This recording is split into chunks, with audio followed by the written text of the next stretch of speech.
ABC News correspondent at the Pentagon. We heard yesterday that ricin was detected in the mail. What happened? Well, that's right. There were two envelopes that could contain ricin that were found in the Pentagon's mail processing center.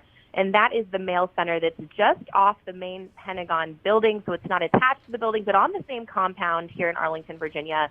And so those envelopes were discovered and then separated out from the rest of the mail, taken in by the FBI to see if they do indeed test positive for that deadly poison. And then meantime, right across the river at the White House, Secret Service identified another envelope that seemed suspicious, and so now they are also cooperating with law enforcement to determine if there's a connection between these two letters and if they do indeed test positive. All right. Who were they addressed to?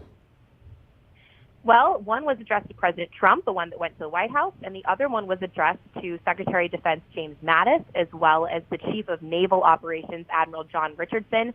He's the Chief Naval Officer for the entire U.S. Navy. So an interesting choice there, maybe a disgruntled sailor. But this is all something they're going to be looking into. Yeah. Well, explain, what is ricin, how dangerous is it, and how easy is it to get? So luckily, ricin is not something you're going to come across easily. It's a poison that's found naturally in castor beans. And so it's weaponized when it's purified or refined and then placed in ways that can be exposed to people easily, whether that's in the air, the food, the water. It's not contagious on its own, but it can be spread if it's on your skin or on your clothing. So if this would have been, touched by someone and then spread to other people, it is deadly. I vaguely remember, didn't somebody send ricin to President Obama? There have always been these flare-ups of ricin. The other one that we hear about every few years is anthrax.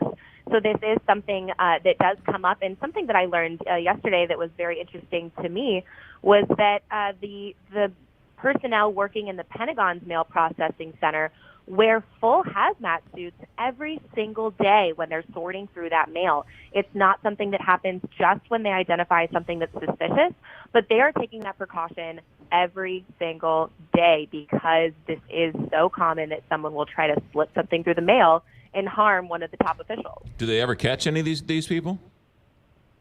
You know what? I believe they do. I believe they have caught someone several years ago.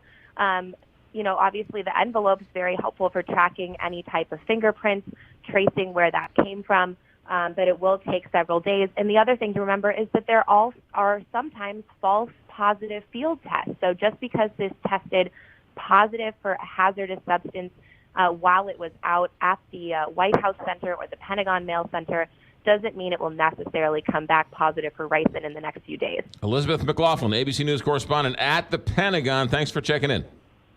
Thanks for having me.